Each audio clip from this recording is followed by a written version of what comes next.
Welcome to the deep dive.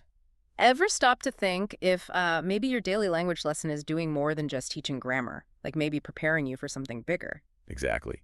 Today we're looking at a BBC English lesson.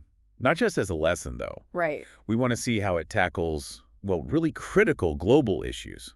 How it slips in maybe life-saving info while teaching vocabulary. It's a fascinating idea. So this specific lesson, it's for intermediate learners, B1, B2 level. That's right. And it uses a news clip to set the stage. What does the clip say? Okay, so the clip describes, and I quote here, record-breaking heat has caused wildfires across southern Europe. Wow. Okay. Intense start. Yeah, and it continues. Authorities are warning people to stay indoors and keep hydrated. Pretty direct stuff. Very direct. And this isn't just background, you're saying. It's the core of the lesson. Precisely. It's the foundation for teaching three key vocabulary words. And the choice of words is, well, quite telling. So what are the words? Let's break them down. First up is record-breaking. The lesson defines it as, better or worse than any previous result. Okay, standard definition.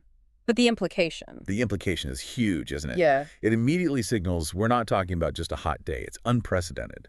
It frames the situation as extreme, urgent. Right. Sets a serious tone immediately. What's the second word? Wildfire, a noun. A large, uncontrolled fire in nature. A word we unfortunately hear all too often now. Sadly, yes. It's become almost common language in news reports globally. So including it isn't just about definition, it's about relevance to current events, real-world context. It taps right into ongoing crises. And the third word? The third is hydrated, an adjective meaning having enough water in your body. Seems simple enough. On the surface, yes, but think about it in context with a news clip. Extreme heat, warnings. Ah, I see. It stops being just vocabulary. Exactly. It gives direct, practical health advice. It's survival information embedded in a language task. Keep hydrated, that's essential guidance during a heat wave. So the lesson uses this intense clip, picks out these three really relevant words. What does it do next? How does it make sure the learner gets it? Well, it reinforces it immediately with a comprehension question.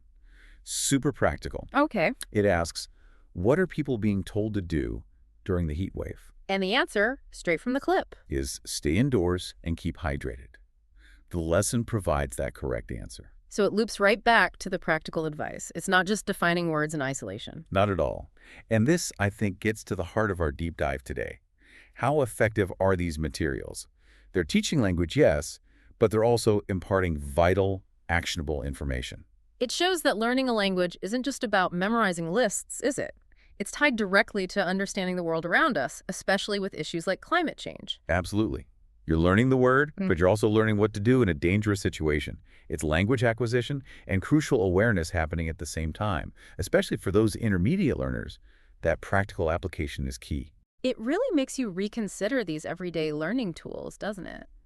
We've sort of unpacked how a simple English lesson can be loaded with essential knowledge, practical advice, particularly around these big global challenges. Yeah, it's quite something when you look closely.